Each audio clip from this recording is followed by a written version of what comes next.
ពុជាមិនត្រឹមតែកំពុងទទួលរងការវាយប្រហារលើដែនដីរបស់ខ្លួនប៉ុណ្ណោះទេ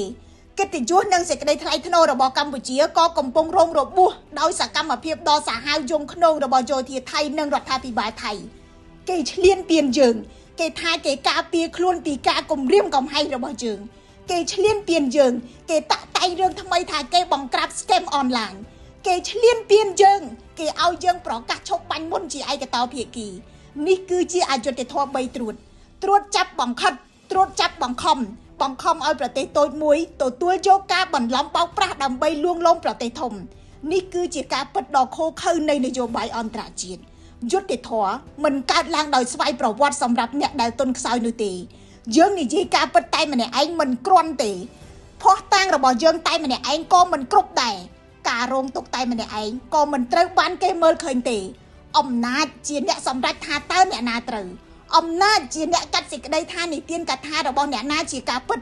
អំណាចជាអ្នកវិនិច្ឆ័យថាការឈឺចាប់និងការស្លាប់របស់អ្នកណាទើបមានតម្លៃនៅពេលដែលកម្ពុជាការពារខ្លួនកម្ពុជាត្រូវគេចោទថាជាអ្នកបង្កហេតុនៅពេលដែលកម្ពុជាបង្ហាញការអត់ធ្មត់កម្ពុជាត្រូវគេមើលងាយថាអន់នៅពេលដែលកម្ពុជាស្នើសុំភាពយុត្តិធម៌កម្ពុជាត្រូវបានគេប្រាប់ឲ្យអត់ធ្មត់តើនេះមិនមែនជាការសង្កត់ឲ្យកម្ពុជាទទួលយកភាពអយុត្តិធម៌ដោយស្ងៀមស្ងាត់ទេឬយ៉ាងណានោះហើយជាមូលហេតុដែលសង្គ្រាមឈ្លានពានលើកនេះធ្វើឲ្យយើងឈឺចាប់ខ្លាំងណាស់ទោះជាយ៉ាងណាយើងមិនត្រូវឲ្យគេបំបែកបានទេការឈឺចាប់ដែលគ្មានគោលដៅនឹងធ្វើឲ្យយើងបាត់អស់ក្តីសង្ឃឹមប៉ុន្តែការឈឺចាប់ដែលមានទិសដៅនិងការតាំងចិត្តនឹងប្រែក្លាយទៅជាកម្លាំងជាតិផ្លូវឆ្ពោះទៅមុខសម្រាប់ប្រទេសកម្ពុជាគឺការពង្រឹងជាតិលើគ្រប់វិស័យយើងត្រូវតែវិនិយោគឲ្យកាន់តែខ្លាំងលើសមត្ថភាពរបស់យើងសំលៀងអាវុធការទូតឲ្យកាន់តែមុតដើម្បីលាតត្រដាងរឿងរ៉ាវមិនពិតបង្កើនកំណើនសេដ្ឋកិច្ចឲ្យធន់ឲ្យមាំពង្រឹងយុត្តិធម៌សង្គមជំរះអំពើពុករលួយយើងត្រូវតែប្រែក្លាយការឈឺចាប់ទៅជាកម្លាំងជំរុញផលិតកម្មក្នុងស្រុកពង្រឹងកម្លាំងពលកម្មជំនាញសមត្ថភាពបច្ចេកវិទ្យានិងយោធានិងទុនបំរុងជាយុទ្ធសាស្ត្រអ្វីដែលសំខាន់ដូចគ្នា